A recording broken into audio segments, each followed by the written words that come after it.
Welcome back to the Real Men of Real Estate. Your host, Thomas F. Chappell Jr. here with my very, very special guest, Mr. Andy, the Christmas guy, Teasley.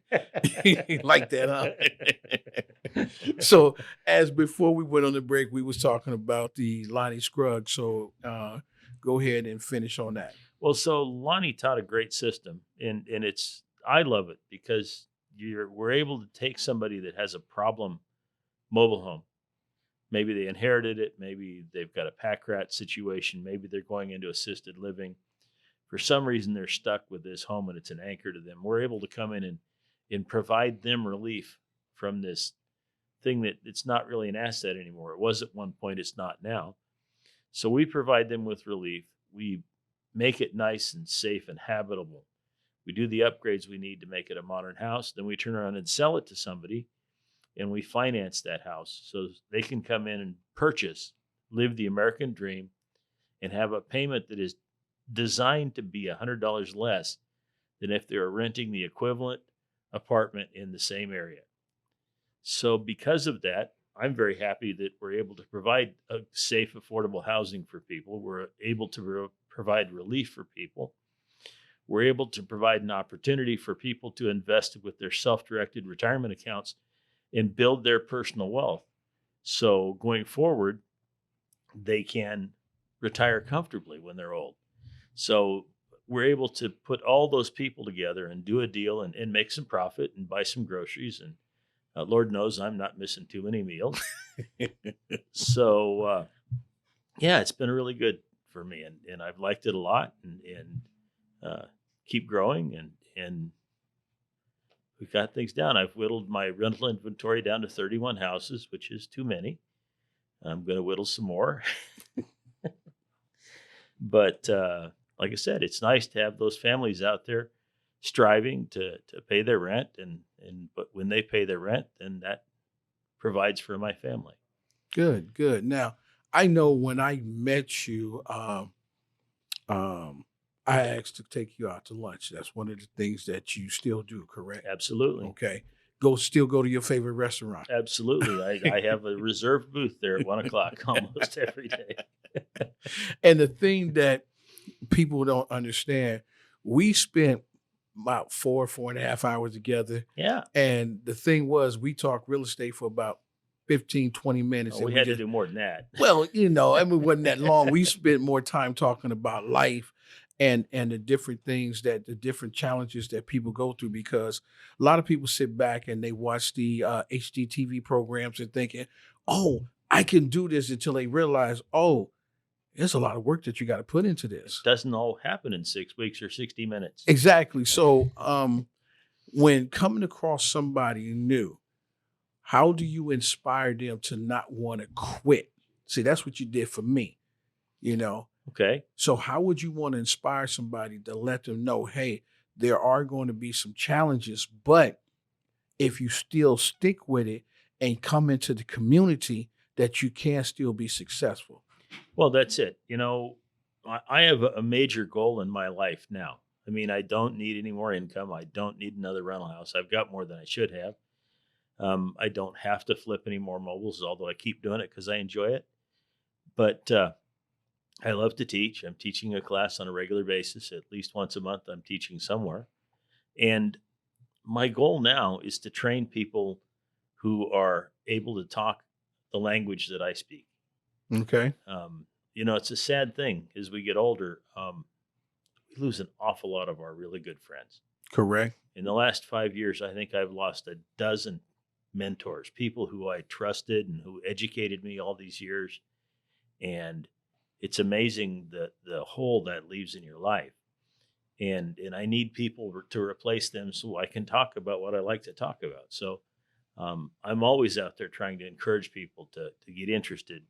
Very active in the Inland Empire Real Estate Investors Club. It's the most active real estate investors club in Southern California, as far as I know.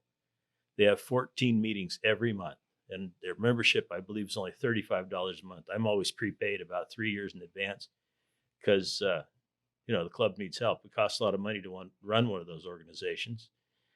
So I like to help out, and I just prepay when they need a little extra money. So, and speaking of clubs, how many clubs do you attend per month? See, Well, I know your schedule. I know, but everybody in the scope of the radio world don't really know. well, I generally attend. I absolutely attend 2 of the Inland Empire meetings every week. The third one I attend probably every other week. Um, then I will travel down to San Diego for San Diego Creative and Vista for North San Diego Real Estate Investors Association. I'm active in LA REIA, and I'm active in LA South REIA. When it's live, I go to Orange County meetings, and I go to exchange meetings at 6:30 in the morning in St. Petersburg, Florida, via Zoom, and then the noon meeting here at Riverside, which is a combo meeting. You can do that on Zoom, and you can do it in person. And then Friday mornings, I'm up at 6, so I can be at the Ohio Exchangers meeting, and I'm there every Friday morning. So now you're older. When do you sleep? Rarely. Don't worry. When you get more gray hair, Thomas, you will learn that 6 hours is a lot of time to spend horizontal. That's what I say now. I don't have to wait for gray hairs. Let's talk about the exchangers. Now you mentioned you go to several different ones, Mhm. and I know the one that Pete has in St. Pete. Mhm. You know, was that one of the ones you started going to before you started going to others, or who got you into doing exchangers? Oh, whoa, that's that one of the things that we didn't talk about in my career is for a while I owned a franchise for a trade exchange company. It was Oh, called that's right. That's Barter right. Card. Right. And as the local franchisee for Palm Springs for Barter Card, I was invited to come to this personal property exchange meeting, and I went and I watched what was happening there, and I understood it. And that was run by Spud, a good friend of ours, a mutual friend Correct. who's very been very good, and that's personal property. That's trading stuff for stuff, Right. almost all stuff. Um, and I learned a lot of good structures there, and became aware of real estate exchange groups that run like that. So I got active in the one at Orange County, Orange Coast Exchangers, which has been doing exchanging for since the early '60s, forever. Okay. So very active exchange group, and then I got active with Peter's group in St. Petersburg when I was in town, because before the COVID, you had to be there. Right. Since the COVID, we switched everything, so everybody was doing everything on Zoom with the COVID. Now the St. Petersburg meeting is a combo meeting. Okay. They meet in a local Denny's, and you can Zoom into it. It's an okay experience on Zoom, so I still keep going to that. But it exposed me to a lot of real estate focused exchanging. Now, ladies and gentlemen, what you don't know, this guy then twisted me, changed my mind, got me doing things I never thought I would end up doing. He did mention Spud. Once Spud is a good friend of ours, and Spud's been doing exchanging for how long? Oh, geez. I think he started in the 50s. Right. Long time. And Andy invited me to attend one of the meetings one time, and he kind of said it in a way that some people might would have gotten offended. Well, I offend people all the time, Thomas. I told you I don't have a filter. So he says, Thomas, you do real estate full time, don't you? I said, yeah. He says, look, we kind of get together every 3 to 4 times out of the year to go into Vegas and doing an exchangers meeting. You know, we thinking about turning it into a reality show, and we need to add some color. Would you be interested in coming? I needed somebody with extra melanin. Exactly. And I just said, sure, why not? Never knew what I was getting myself into. And I learned a lot from these guys. I do miss them. Yeah, a lot of people have been passed away because they're older now. But this guy got me into crypto, and I don't know what the hell crypto was, but when in Rome, you do it.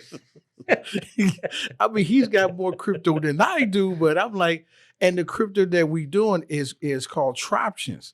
Yeah. I don't even know if you still using yours or not. I'm sitting on it varies.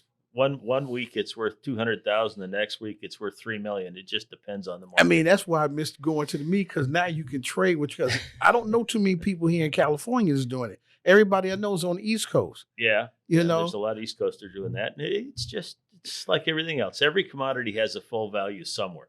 So, I mean, he's a very interesting guy, ladies and gentlemen. You would really want to pick his brain because he has a lot of knowledge.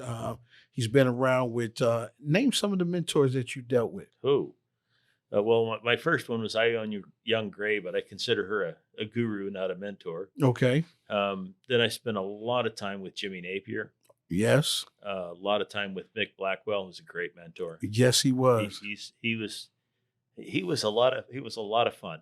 I really miss him being around, because we used to take some new kid that would show up for the Inland Empire meeting, and it was typically 200 people in a ballroom at Mission Inn, and they were all fawning over the property manager because he was always the nicest dressed guy in the room. And I'd take him and I'd say, "Come here a minute," and I'd walk him all the way up to the front stage, and I'd turn him around and I'd turn around and say, "Turn back, and I want you to pick the richest man in the room." And they would never, ever point at Mick. He was always in the first row. He was wearing khaki shorts. Yes. A T-shirt with a hole in it. Yes. Suspenders. And brogans that must have been 12 years old. And he could buy and sell half of that room. Right. And that was such an important thing to teach these kids. Because usually the guy that's the fanciest dressed has the highest lease payment on his car. And he might even finance the darn suit he's wearing. So the rich guys don't care. And I tell everybody, if you're looking for a mentor in a real estate group, look for the old guy or girl, Vina, who is dressed like he can't afford to buy lunch, but that the organizers of the event defer to. Now, Mick Blackwell, we became real close right in this latter part of his years. And he became like a grandfather to me. You know what I'm saying? I got a chance to meet Jimmy Napier. I saw you at one of the meetings. Coach, got a chance to do it. Got a chance to do it. Now, I haven't been around Jack Miller. I hear you guys talk about him a whole lot. I missed him too. You know, I got all of my Miller stuff secondhand. Right. Yeah. And the interesting thing, ladies and gentlemen, you got to understand, these guys started this when there was no mentors. They just figured this out and they started teaching it as they went along. I don't agree, Thomas. There's always been mentors. There just weren't gurus. Okay. See, there's always been people who want to train other people up so they have people to talk to. Correct. So anyway, so yeah, mentors are always there. There've been mentors since ancient Rome. You just have to hunt them down and ask them. Okay. Well, ladies and gentlemen, we're about to take our next commercial break, and we will come back with our guest, Mr. Andy, the Christmas guy, Teasley. Thank you for listening to The Real Men of Real Estate.